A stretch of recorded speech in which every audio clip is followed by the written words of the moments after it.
Basketball fans, what is up? And welcome to the All Basketball Podcast, where debates often take place.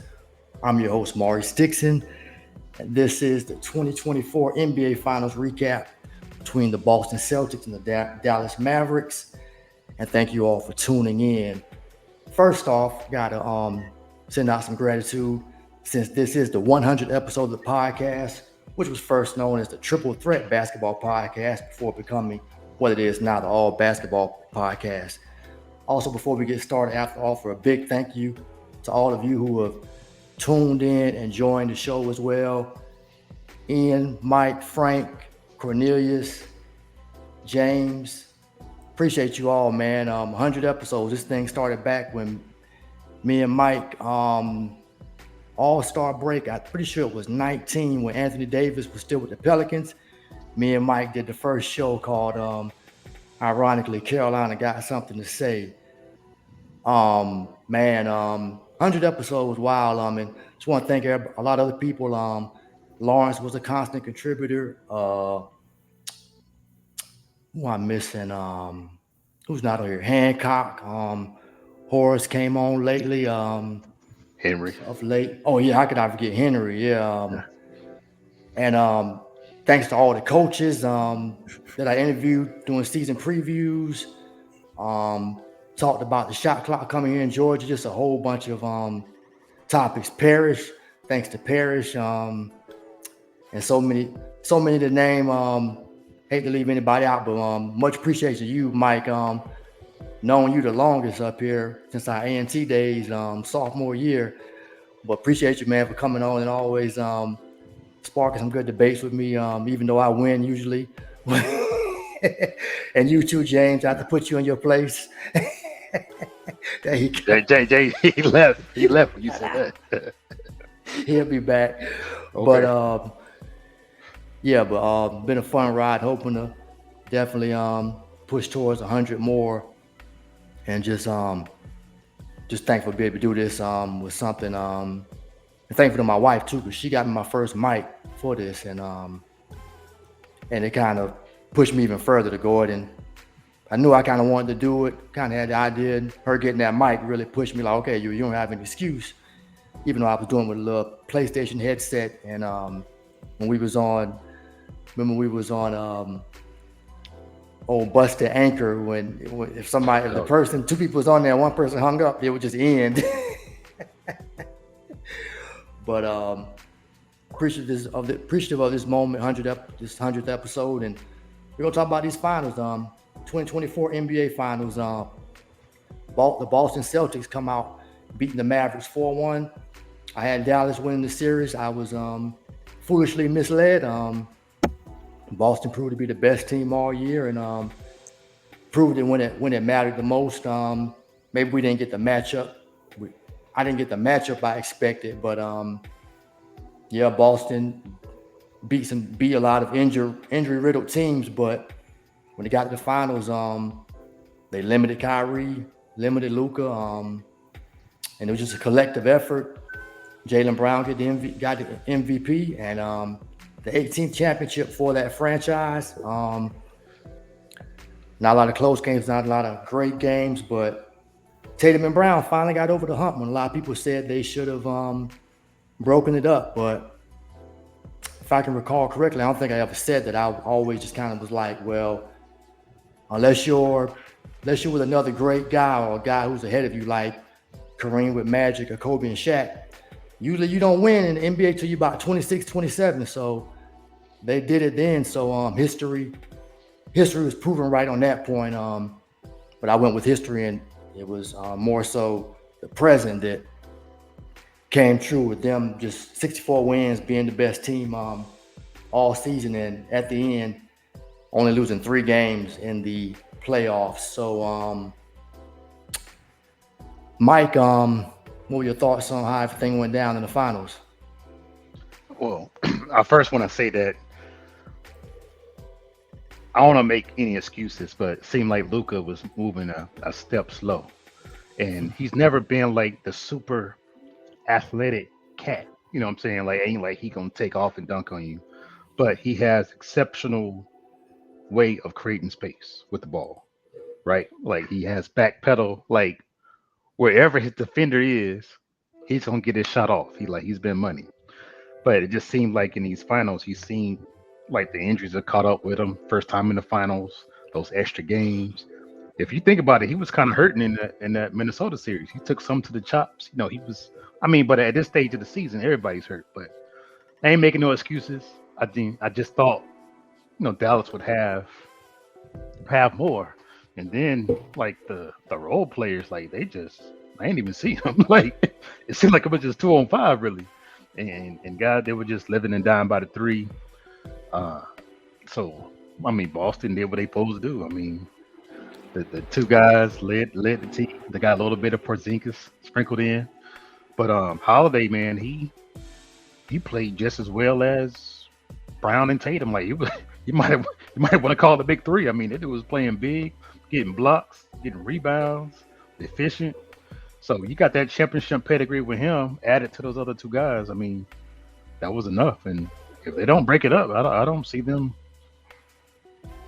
I mean, I can clearly see a little repeat happening.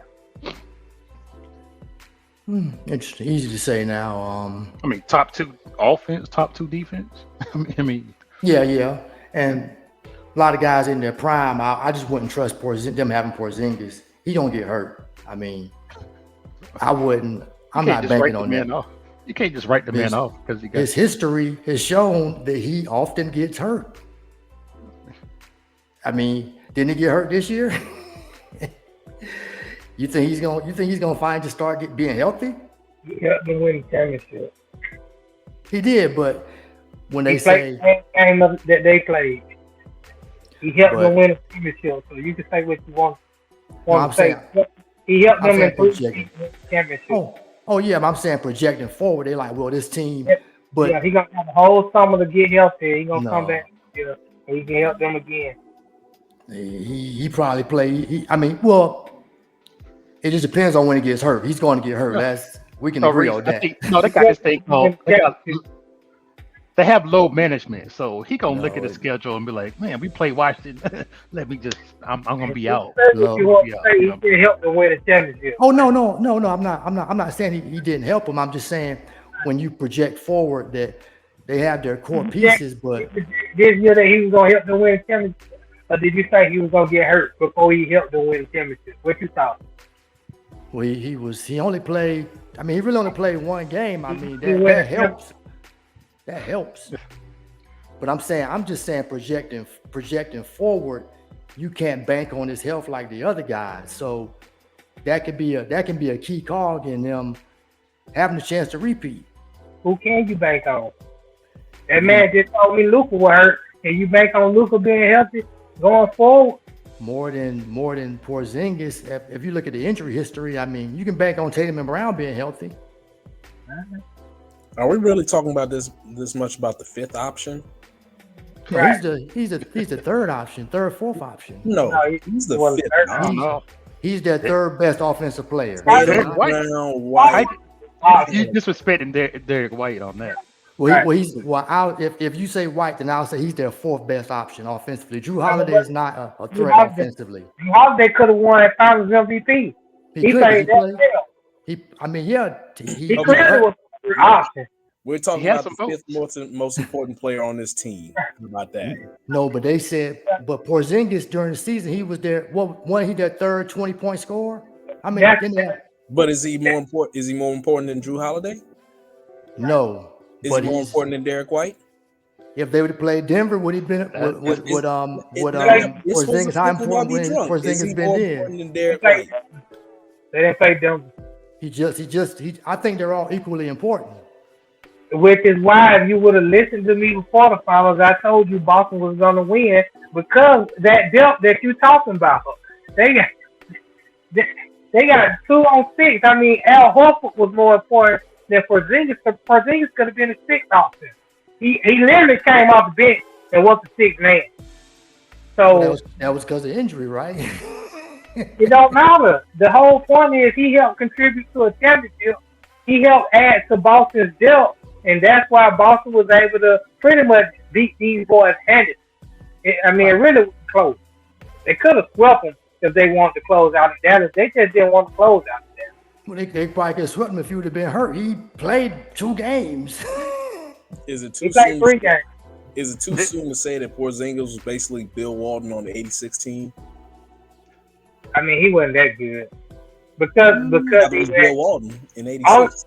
no, I'm saying Bill Walton in '86 won 6th Man of the Year. I'm just saying he wasn't that good. I'm just saying only as far as because that game 1 he played 20-some minutes and scored 20 points. He was on, Yeah. but he had limited minutes those other 2 games he played, so he didn't have it.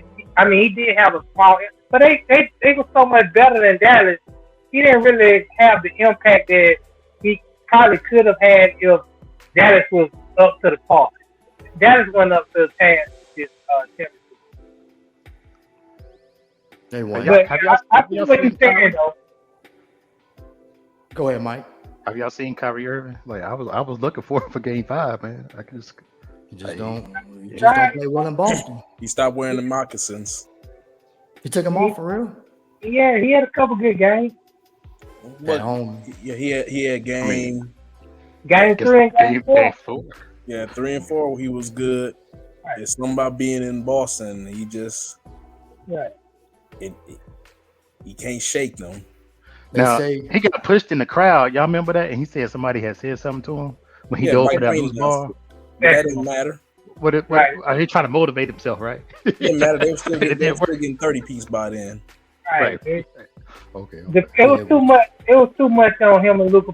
Him and Luka both would have had to average 40 points to balance out what Boston was doing, and that was just an impossible task. I told y'all this the last time we was on the podcast. I said these exact words. If you just listen to the guru, I'm trying to tell you what's going on. I'll listen to Goro before I listen to you.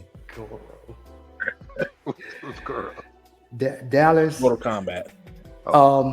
But before we get to Dallas, let's talk about the champs more. Let's talk about let's get Frank in here on his thoughts on the game. Let me get everybody's thoughts. You talking this game 5 or just the whole series? Oh yeah, the series. Oh, it's definitely what I expected. I ain't think Dallas was gonna last past 5. I was shocked at all the people that was picking Dallas and picking them in 5, and I was like, what? Like, I don't know. It was shocking to me. It was a terrible matchup for him as far as playing Boston. So yeah, it's exactly what I expected. It is a bad matchup for him. You hear that, Mike? Bad matchup.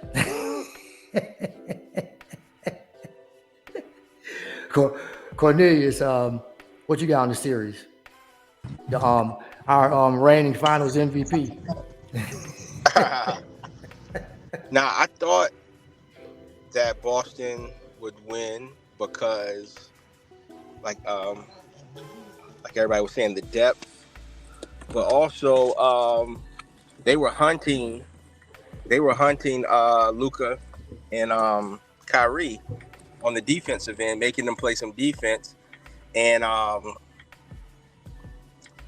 I guess with certain teams you can do a 2-man thing, but with Boston you would need more strategy and more ability to make them play defense and wear them out.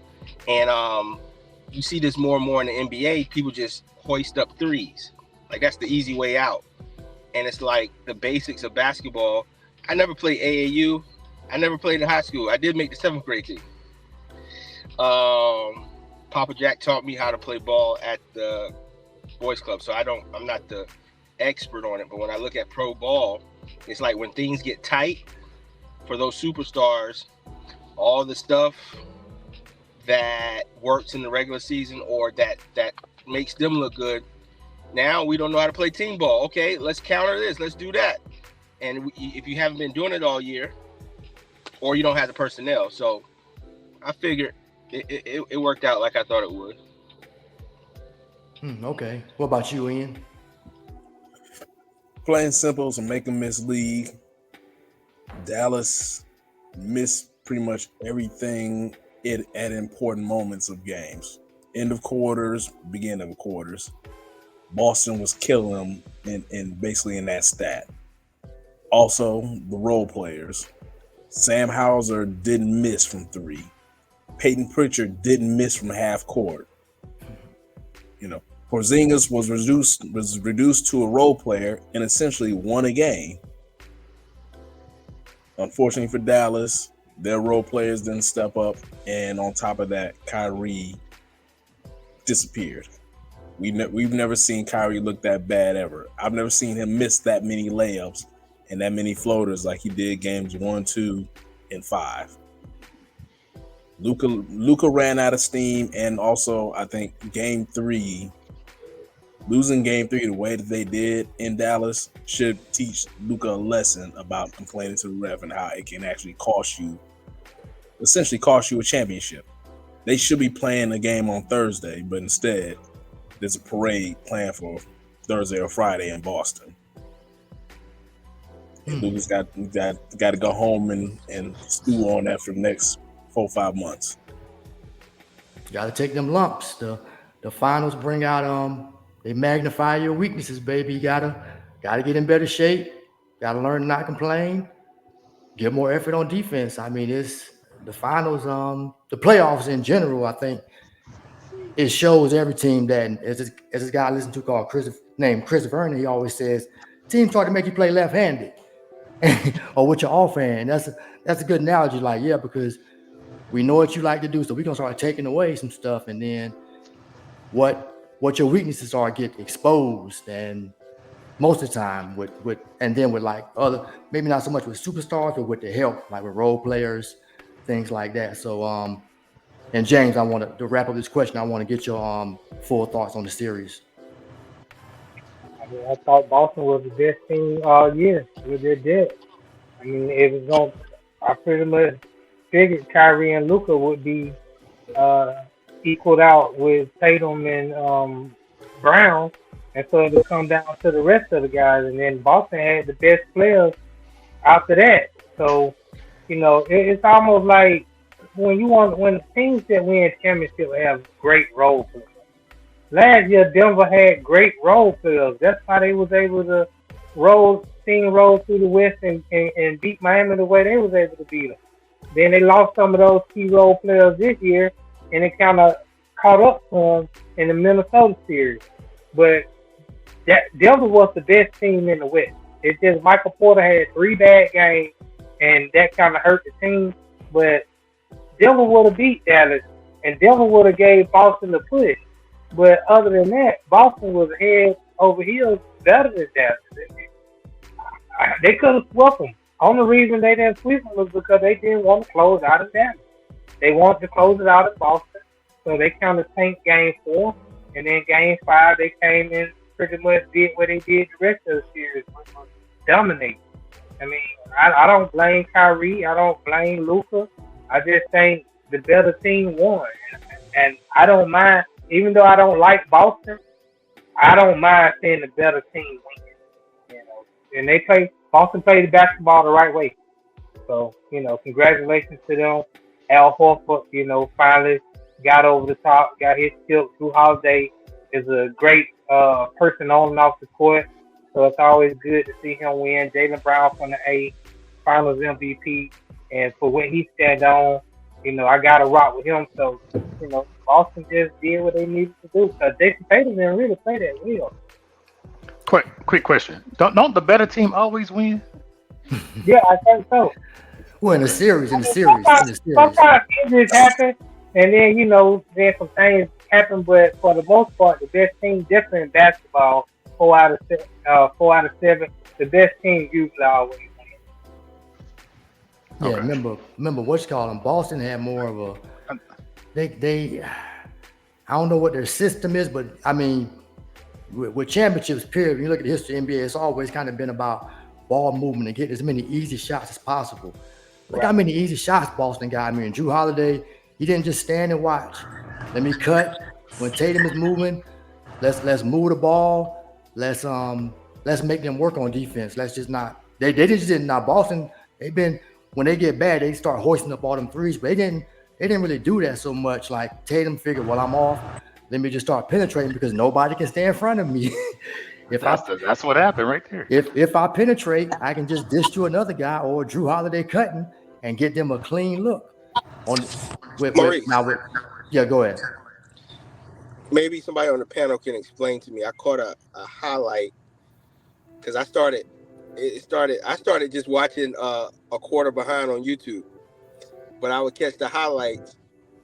So Tatum would have the ball 1-on-1, and Dallas would just sit there and let Tatum take whoever 1-on-1, or Brown would do it.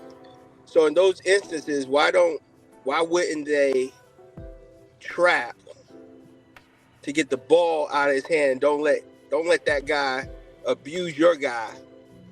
I don't know. Is that I get it. I get They it. deep. This is what I'm saying. This is what I'm saying. I know if you trap, it's going to rotate and get to the open guy, and it's going to be a quality shot. But I'm just thinking, like, if I want to win, I'm gonna get the ball out of his hand, and then we'll make up whatever we need. And if old boy hit a shot, oh well. But I'm gonna slow these guys down. Why is that not happening? Go ahead, Ian. Here's the problem. Dallas did that, but too many of those oh wells turned into 9-0 runs. Okay. Right. You know. You've seen games where Jaylen Brown and Jason Tatum were both getting 8 plus assists. That's because they was taking the ball out of their hand and they'll push it to another great player, a Derrick White, a Drew Holiday, or Porzingis, a Al Horford, and they was killing them. They rolled what they were Hauser. Like Sam Hauser outplayed Tim Hardaway Jr. Right. Tim Hardaway Jr. was a no-show. Well, I see what Hamilton is saying though. He's saying that when they drive to the basket, that double comes late, and then they making the pass to the open dude. So he's saying, why not double early? But you can't double early because the ball just gonna get swung. I mean, the NBA they throw the ball quick, and you still got a cat that's gonna be wide open, right? But you can double early sometimes, but your defense has to be good enough. What they say you got to be on the string, like you got to be rotating like crazy. And Dallas don't with Kyrie and Luka, you don't. They were exposed to Luka. Whoever Luka was guarding, he's like, okay, I'm gonna just go left, right on Luka because he's not gonna move his feet laterally to D up. So whoever was on Luka was driving, and yeah, Luka plays defense like you playing 2K. You just always hitting the charge button. Yeah, and that's not just a rotation or anything. I was looking like this looked like, okay, y'all can play one way, but when it get down and dirty and you need to really exert yourself, you can't do it, especially against this younger team. And it came to bite them. And then so on the other side, you go down and play offense, and now what can you run? It's like, Kyrie, take the hardest 2-pointer that you can. So it was like a perfect storm on both sides for them, that their strengths didn't work out in this series.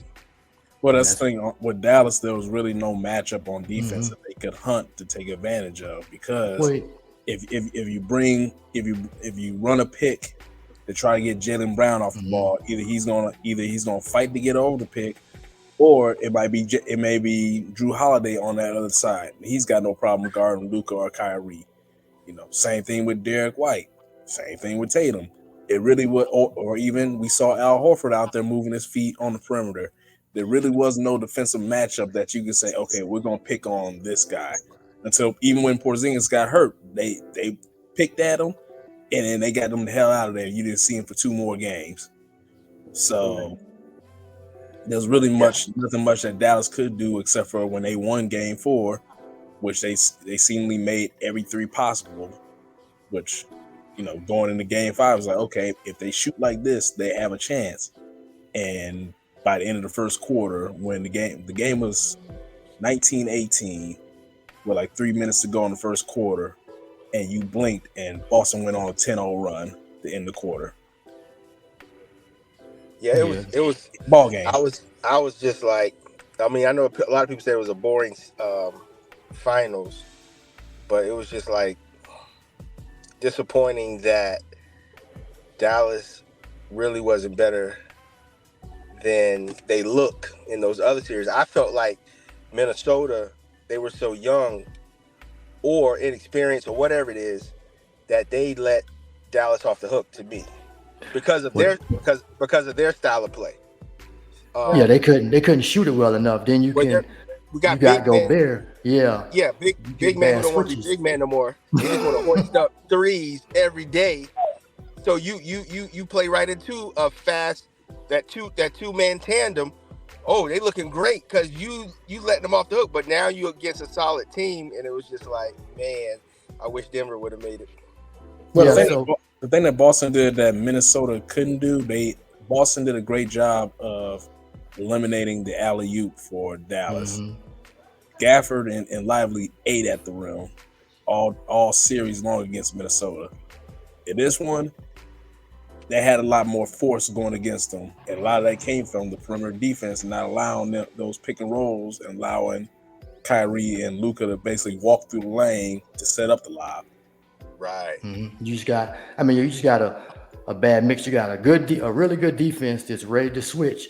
But I tell you one thing now, obviously Minnesota helped by them beating Denver.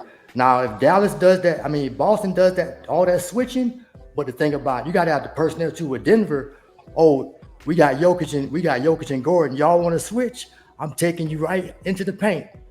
And as you saw, if you can look back, I remember both games, but they were pretty close this year. When Denver played Boston, they beat them both times. Close. They gave them their first loss in Boston, then they beat them kind of convincingly in Denver. But I'm pretty sure some of that came into effect. Yeah, y'all can switch. Or Jokic just one time just went through Porzingis so Dallas big men not having the skills. Maybe they're gonna have to improve, but it's gonna be tough to get back and even see the matchup. But you gotta have a certain personnel, I think you gotta have an offense. Dallas really doesn't have an offensive ball movement. They just tough shot, screen and roll. That's predictable. Switch to the middle, get the switch. Most of these teams that win titles, they have offenses, ball movement. Ball well against Minnesota. The problem is with Boston doesn't blitz. Luka, like everybody else, blitz them, and a lot of others get those 9, 10, 11 assists. They play them straight up. They play Kyrie straight up, which now that takes away those lobs that Gafford and Lively was getting. Also, another thing Boston does that Minnesota didn't do, Boston takes advantage of mismatches on their offensive end. If you put a small guy on Porzingis, he's just going to post you up and get those easy buckets. Carl Anthony Towns doesn't do that. So, once again, those matchups, and then when you talk about defense, there's no racism in basketball, but there is a such thing as genetics. And Luka is just a slow white European, and he can't stand in front of no athletic brothers, no young athletic brothers. That's just basketball. So of course they went at Luka every chance they got. And you saw in game 3 was he fouled out because he just couldn't. He was doing his best, but he just couldn't stay in front of them guys. So that was at a disadvantage the whole entire final. That was nothing they really could do. You're right, Jane. Yeah, it was on the fast break, and Luka tried to take that charge, right? He tried to step in front, but he was late, right? Yeah, he thought he was playing 2K, but he had checked out anyway. He was complaining. He checked out. He wasn't even thinking clearly. But he's right. He's not an athletic dude. Right, but you can with the ball, he has the ability to create space and score. Right, he plays to his strengths, but on defense, you got to look at his position. I was kind of looking at it. He got to get defensive one-on-ones. You got to bend your knees and get down, but most of these offensive guys don't want to do that. He's just a player. I don't understand. Huh? But he'll never be a great defensive player. Yeah, he's right. His offense is his defense. He can give 35, 40, and that's going to help for what you trying to do. Dallas, he was able to hide when they played Minnesota, right? Because Gobert ain't gonna give you nothing, so I can just guard Gobert. He's not gonna do me. Or he guarded McDaniels, and McDaniels couldn't make enough threes. Or he didn't move. He was just sitting. What the guy? Gobert. Chris Vernon called it boxes and elbows. That's the defense they played against Minnesota because once them threes, they're like, oh, y'all can't shoot. Y'all not get to the hole, so. Right. So it was like they pretty much sucked in. Boston, you can't play that defense, and yeah, they just. Right. I mean, but this is just. It's just the mirror Dallas got to look in. Like Luka got to look in and see if you want to be really great, we'll have to sacrifice more, get in better shape, show more effort on defense, and move without the ball, play a little different. I mean, Are they? What is Jason? Is it Jason Kidd? The Yeah. is it?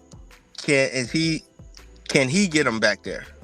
And can the GM get him back there? Because I think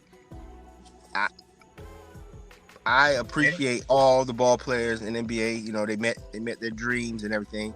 Do you feel like Kyrie will let a championship coach him so that the team can get to the championship and win it, or is Kyrie uncoachable? What you mean? I don't understand. Wait, what?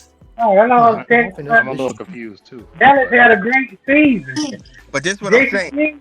Jason Kidd got a contract extension because he coached so well. Oh, hold on, James. Let him clarify his question. Go ahead. Say it again.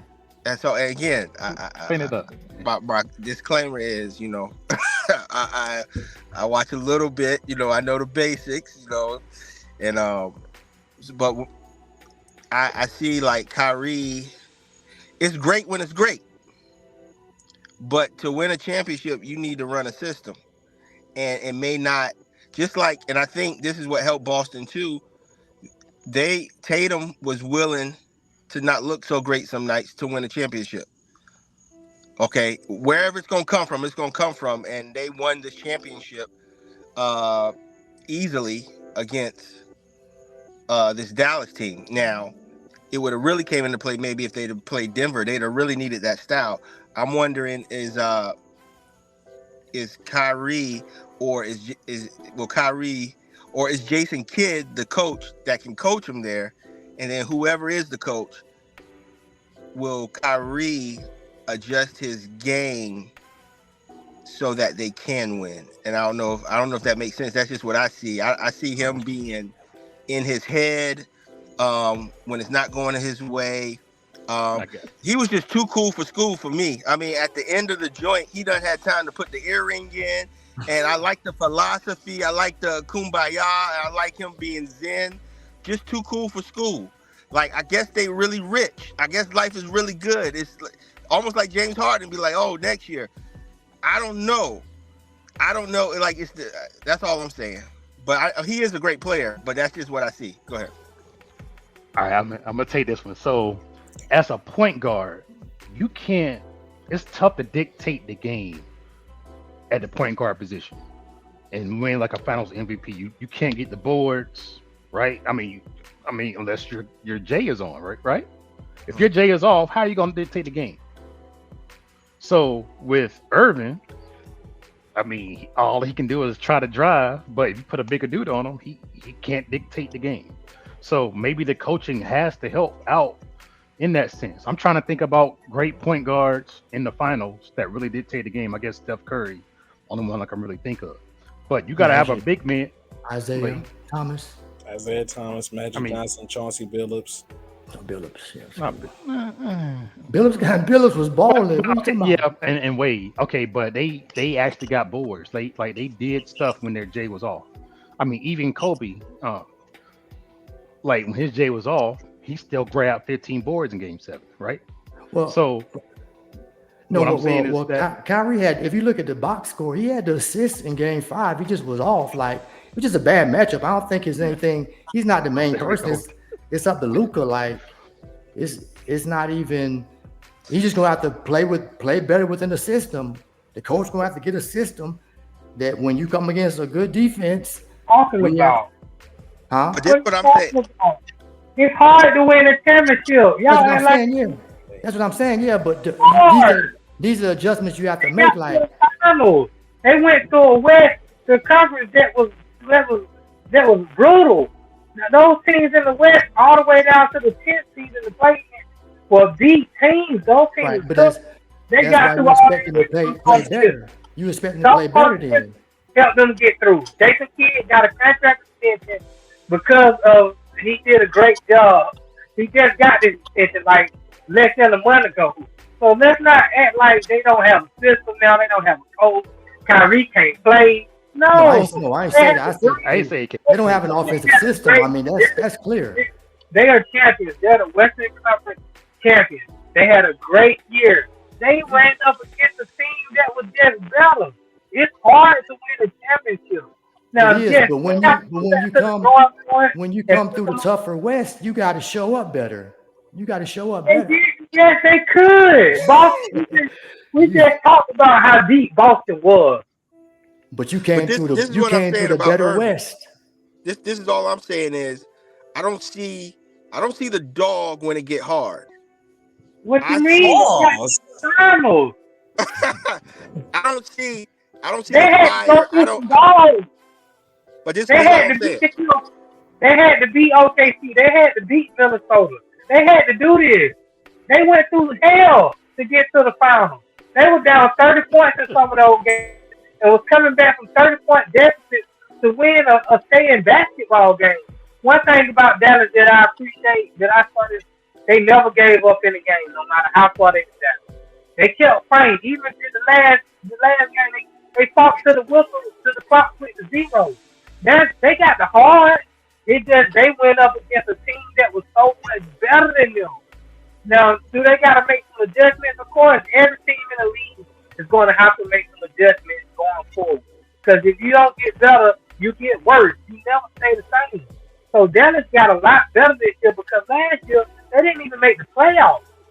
They went from not making the playoffs to making a championship. So the GM did a great job. The head coach did a great job. Kyrie and a lot of folks didn't think Kyrie and Luka could play together, and they got to the finals. So let's just not be what they call, caught up in the Overreactive. moment. Right? They had a great year. They just went against a team that was a lot better than them this year, and they got to put it together and come back next year and try again. Luka get better because there's another level to get to. We all know if he get in shape and work on some other aspects of his game, he can take it to a whole nother level that we haven't even seen yet. So So let's saying not with his current body right now, that's the best that he can do until he sheds some weight. right. But his current body right now is first team All NBA.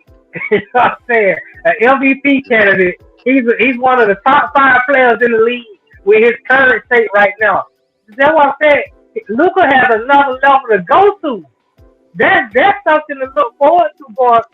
I mean, from here, like How old is he? What? He's 25? 25. Yeah. Here's the thing: there's some some players in the league that is gonna have bad bodies all the time. They're not gonna have a cut of a muscle. Paul Pierce was one of them. Didn't look like he had any kind of muscle at all, but he was a stone cold killer. He was. Luka's just one of them dudes that you looking at him like, yo, it'd be really nice if he had some muscles, but he's still a stone cold killer. Right. It just be like that sometimes. At the end of the day, this series was all about making and missing shots. Boston missed only 11 free throws in the series. Dallas missed 30 free throws in the series. Boston made 73s in the 5 games. Dallas made 48. You're gonna lose those. You're gonna lose a series if a team makes 23s more than you. Point blank. Yeah. Period. And they weren't even making them in Had the a first good- couple a of games, great- right? yeah, They had great a great percentage. clip. Yeah. Yeah. They Listen, didn't really start getting hot to game 5, right? They just made the most timely threes, and Right. Dallas missed everything they could throw up. What's the name? Luka went 11 for 45 from 3 in the series. You're not expecting that. Kyrie went 8 for 29 from 3. You're not expecting that. So if my main guys aren't shooting it that well, Yeah. you really don't have a chance. And especially the way they were shooting against Minnesota, it happens. They picked the wrong week to get ice cold, unfortunately. Also, they shot it. They seem like they got a combination of everything against Minnesota. They got spoon fed at the rim, then they got threes too. Because Dixon, Luka, and Kyrie. So now they got Derrick Jones and P.J. Washington shooting wide open threes. Yeah, it's easy to make a three if they wide open, but Boston not blitzing now. One on playing everybody 1-on-1, straight up and switching everything. Then Now these guys ain't getting those open shots. They're not getting those lobs no more. So now the onus is on Kyrie and Luka to average 40 points. And that's PJ just was 6 for 22 from three. Derrick Jones was horrible from three. He was wide open, missing them. Yeah, but they would rather you would rather Derrick Jones shoot a wide open three than Luka shooting a wide open three. I mean, And they took away the ones from the corner. That's the short. Yeah. That's the ones Dallas wanted. They took away that, so everything else is pretty long. So from the wing, and it's just and that Derrick Jones was 3 for 12.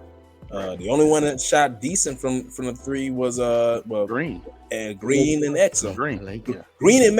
Green made 3 in game 5.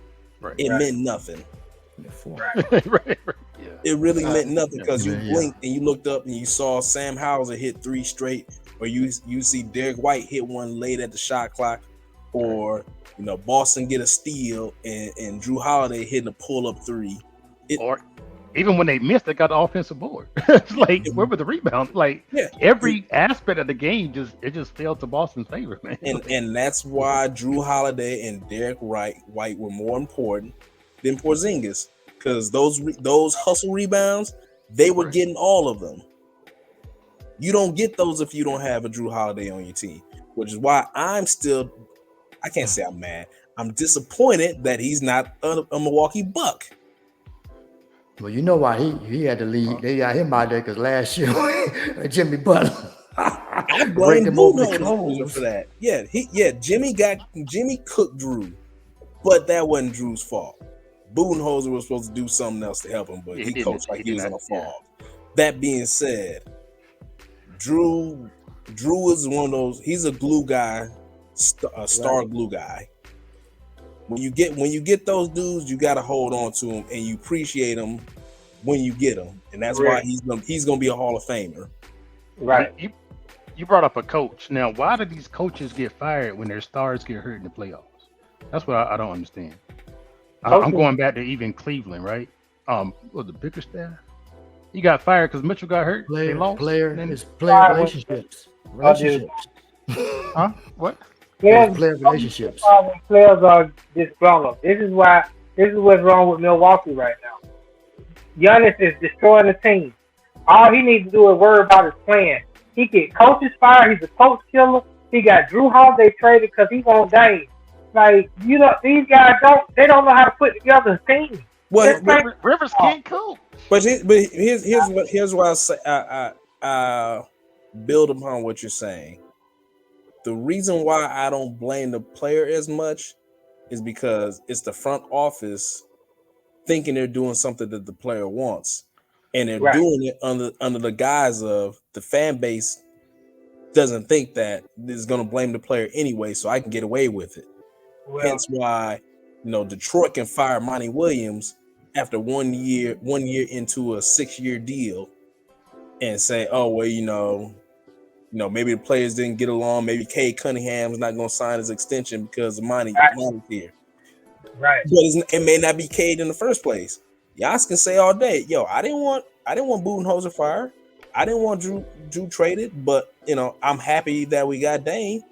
I didn't want Griffin fired, but y'all fired him thinking that I didn't get along with him. Well, they got people that cover the team. And you just listen to the report, and sometimes those reports are pretty accurate. And you can read the tea leaves and be like, okay, this is what. Now you never know really what's going on behind the scenes. But just like we saw the reporter wars the last 2 weeks with Woj and Shams going at it with the whole JJ Redick and Dan Hurley, who's gonna coach the Lakers, get the Lakers gig. You just don't know. Everybody's got an agenda. Everybody wants to have a byline read, so I can make something up at the end, anytime. Giannis wants the Nasus cut. Well, some of these commercial writers that cover the game, those are the guys that I hardly ever listen to, unless they break some news. You gotta listen to the guys who are in the clubhouse every day, who not really getting that shine, but they cover the team every day. Those guys don't have an agenda. Yeah, the one in Sacramento with what's the name of Boogie Cousins. That he was like, I don't want to see you. Don't talk to me. Leave me alone. I don't rock with you. I don't want to kick it with you. I don't want to skate with you. I don't do nothing with you. Yeah, I did an ATL reference, but anybody can have an agenda at any point in time. That's correct. But what I'm saying is, most teams got at least 3 people that cover the team. Some teams have more. If one person says something and everybody else not saying the same thing, you can look at it with a side eye. But if all of them are saying the same thing, you can pretty much bank on that. There's some validity to that story. That's true. That's a good way. I want to get to this. Running short on time, guys. I want to get to this one last point about Boston and Tatum, the MVP. Basically looking at some stuff. So Brown won the and I think rightfully so won the MVP. He won in a vote 7-4. But Tatum had the most points, rebounds, and assists in the series. And he's the first player to do that, not be named Finals MVP. And the other players to do that were Larry Bird, LeBron with Miami and Cleveland, Hakeem Olajuwon, Tim Duncan, and Jokic last year. So,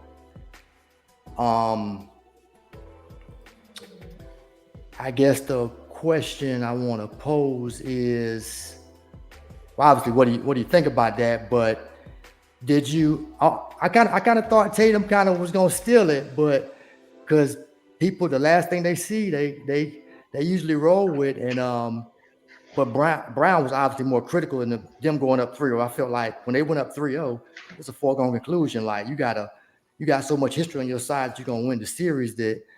And Brown was big in that game in Dallas when they got the big lead, then held on.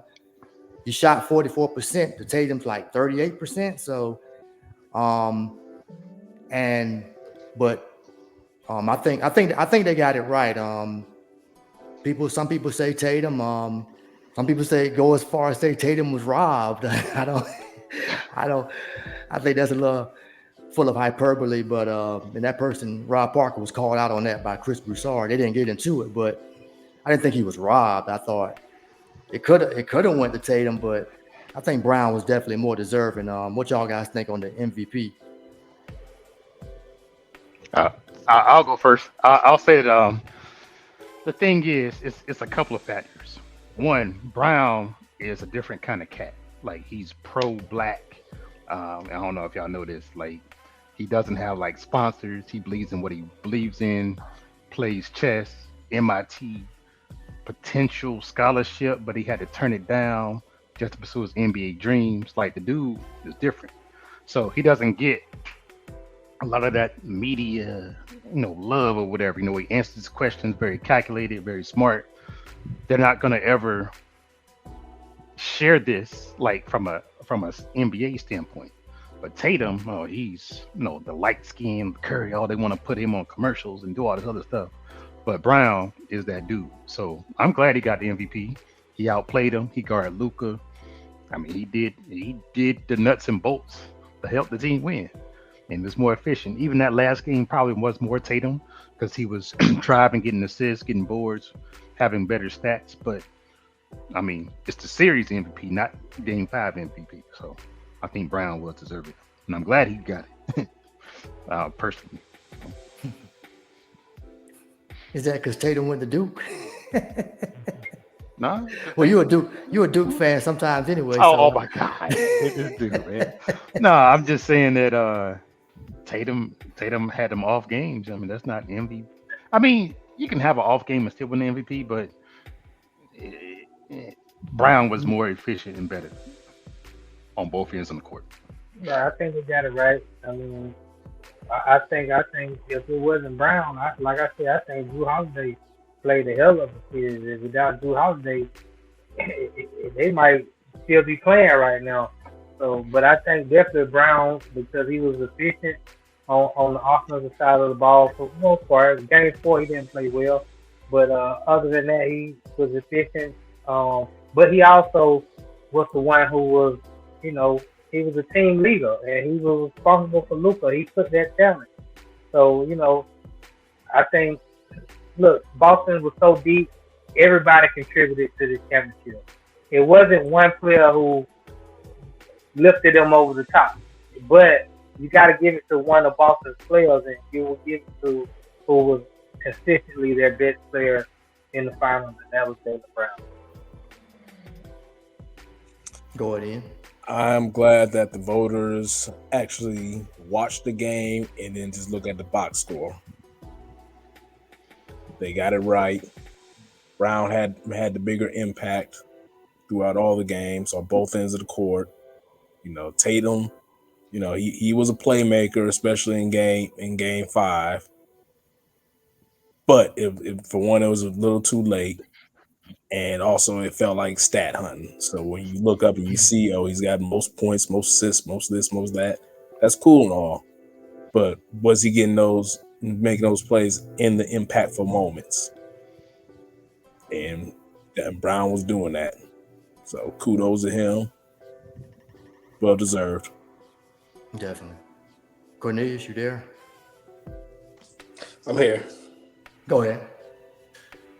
I don't have much on this topic. I think I saw where I think Tatum replied to a post MVP, and then Brown said we're both the MVP. So it looks like their relationship is solid as far as letting each other get the accolades. So I'm glad Brown got it.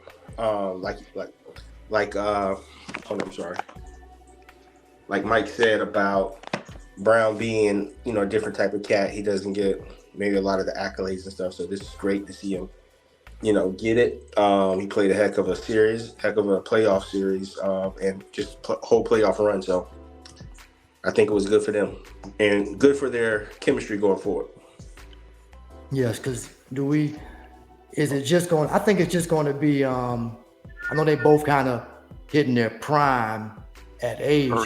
But I think it's gonna have to just be a collective effort. I don't know if either one of those guys are gonna shoot great in big moments. That's all I was saying about Kyrie. Is he gonna be that guy that can have that type of? Well, he's proven. I mean, he did that in 2016. I don't know. Well, maybe, but he's not. He kind of old now, so he's gonna have to. He's gonna kind of have to be a supplementary. The second option at the worst. Can he do that? He's a 1B. Pretty good at the finals. I don't understand. They got to the finals. He's a made man. He can do it. If he's playing Boston, he can't do it. The reason I say that is like during the series, he made some comments like, the Celtics have my number. Your number is the team. Don't worry about you right now. So maybe I'm being petty, but Nadi, to your point, talking about Dallas, and I know we was talking about MVP, but how you highlighted like their last year and where they came this year. So yeah, I digress. They did great, So I guess I'm being petty about just how I see it as a casual fan, looking at Kyrie's demeanor. It's like, will the coach be able to coach like he needs to get them back to where they need to be, which is going, because to me, his hard twos that he gets at the rim, that's great. But when you get in these type of situations, those really take your team out. Like, they're great, but you're not matching the firepower down there. But to your point, Nadi, they probably retool, get the pieces they need, and everything I'm saying will be nullified. You have players who are coach killers. Kyrie is a guy who is a coach saver. He'll get a guy. Coach saver. Right? Yeah, I'm saying, and I say this in this sense, he'll get a guy job who ain't never coached in the NBA before. Steve Nash, right? Yeah, bring them on, and they'll run with him. He didn't get Jason Kidd fired. He got Where's Steve Nash now? Well, he did say when Steve Nash got the job, he did say it's kind of like we don't have a coach. We don't really coach, right? Because they had all the talent in the world. When you got all the talent in the world, all you need is the coaches not to screw it up. So what did they win? No, because Kyrie took a vacation for 2 weeks without letting nobody know. James Harden got, James Harden do James Harden type thing, and so you can't win. But he didn't get the coach fired. You know what I'm saying? So Now the GM went to another direction. But here's the thing, though. All right, so going back to this MVP thing, when it actually started and they got into position, my wife was like, Jaylen Brown gonna win it because he's positioned right behind the podium, right behind the lady, right? And Tatum was in the back corner, right? He was back there playing with his key, playing with the key and stuff. I'm like, well, he not even going, so the positioning let me knew that he was gonna win it. Then the second thing was right when they announced it, they showed Tatum's pace on the screen. I'm like, man, that's kind of jacked up. Why are they putting this comparative thing on it? And then Jason Kidd, that's because they were trying to predict who was going to win. Yeah, and okay. A producer in years said the go drama, to camera 3, which was on Tatum. Right. Right. Remember, Jason, he didn't win. Camera 4. Right. Tatum. And Tatum has kind of been their chosen guy. Like they hit right on that draft. Everybody else kind of got fooled with Fultz, and it was somebody else in that draft. They hit right on that draft. Remember, Jaylen Brown came in before, and Tatum didn't his rookie year. Didn't he go to Lonzo? Didn't he go to the 2018? That Tatum rookie year. Yeah. When he dunked on when they took the Cavs to 7 years, so it was so much promise, and he still got the stats above Brown. But here's the thing about that. You forget that they went to the conference finals in 2017, Brown's rookie year with Isaiah Thomas. Yeah, but they got swept by the Cavs and Kyrie, a better team. But Brown has been kind of just as good as Tatum. They just anointed Tatum from day one. Well, Brown improved a lot. He improved a lot. Like his shooting, he couldn't shoot. He was just a dunker when he came in. But I got one more point.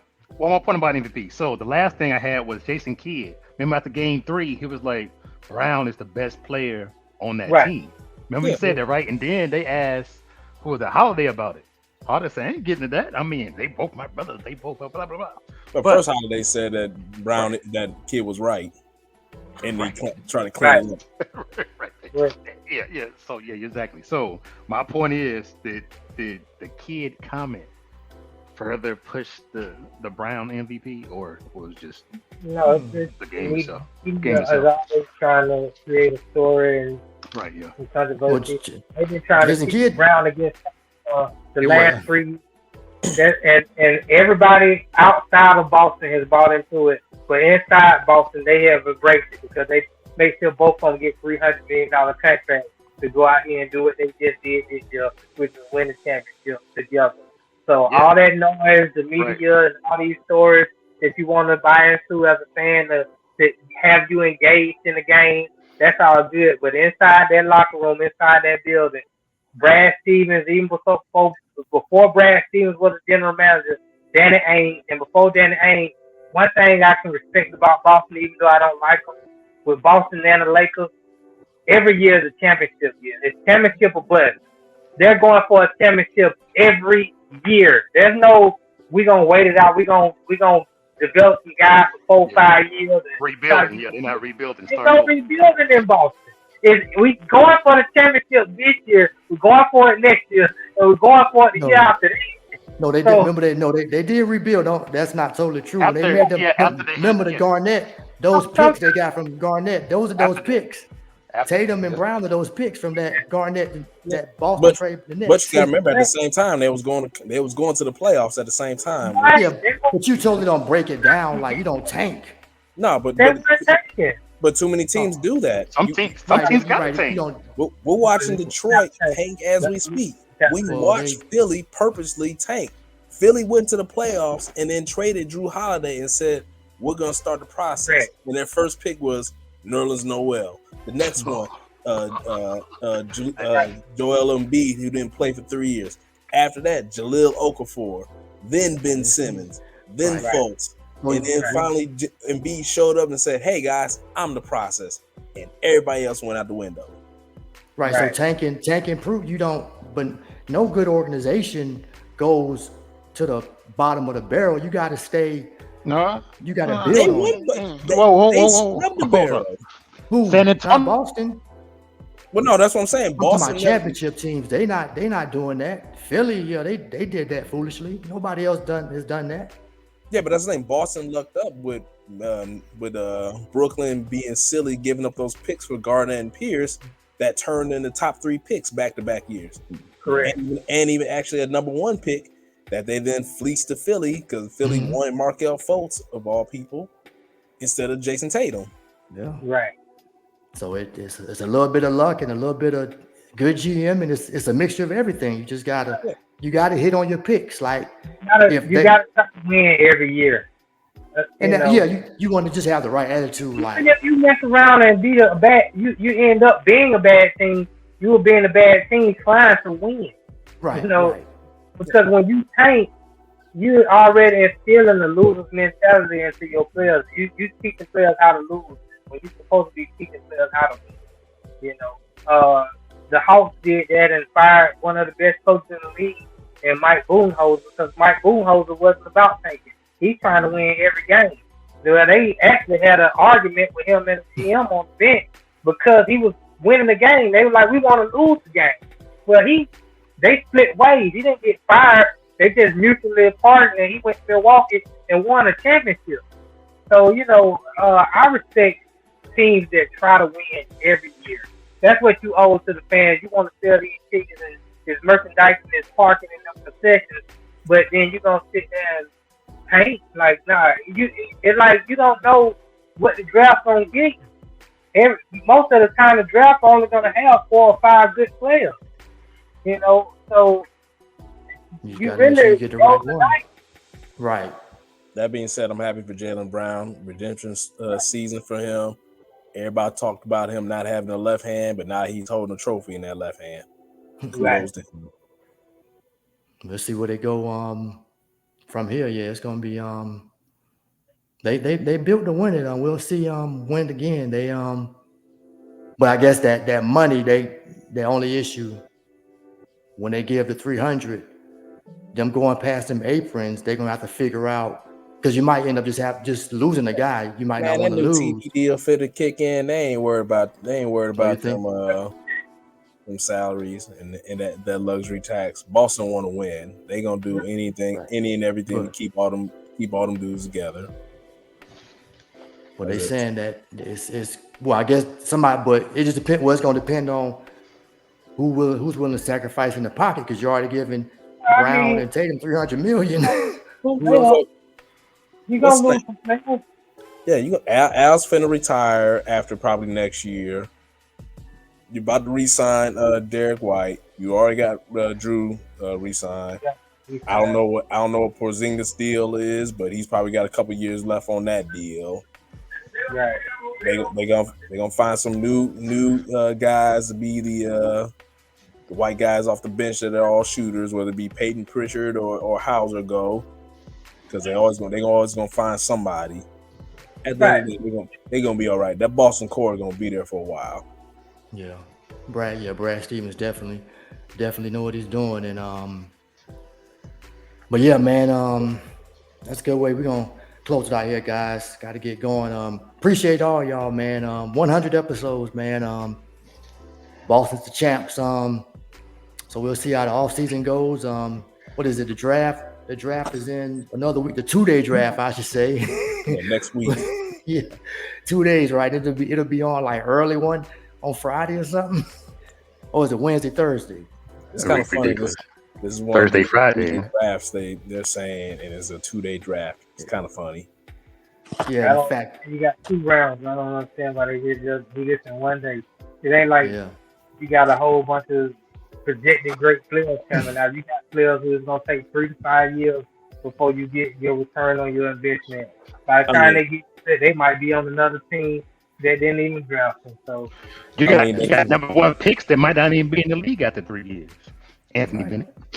I mean, the MVP, his name was drafted during a Taco Bell commercial. So I mean, maybe they're trying to avoid that again. Oh yeah, right. Crazy. But yeah, man, appreciate you guys, man. We're gonna call this, so we'll see how it goes, man. Thanks, man. Thanks. Hey, what about Thank y'all Caden all for Clark? coming. Just kidding. Oh yeah, they getting the pub they need, baby. They getting them No, eyes. I So don't want to talk nothing about it. I'm good. I I'm know. good. Cool. That was a joke. That's We all I'm good. saying. They getting the pub they need to get their money right, because they losing. They gonna lose more money. They did LeBron like that his first couple of years, so he was just big enough to take it. It's faster. Media know how to put people in. Yeah. Yeah. All right, y'all. Thanks, y'all. Thank y'all so much, man. Appreciate it, Till next time. Peace out. Peace. brother. To another 100. Yeah, thank you. Have a good one. You too.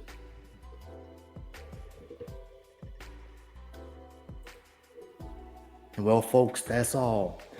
The 100th episode of the All Basketball Podcast. Thank you all for tuning in. On behalf of myself, James, Cornelius, Ian, Mike, and Frank, thanks for watching this episode, this 100th episode. Please subscribe on Spotify and YouTube. Both of them have video, or wherever you listen to podcasts if you haven't already subscribed. I'm your host, Maurice Dixon.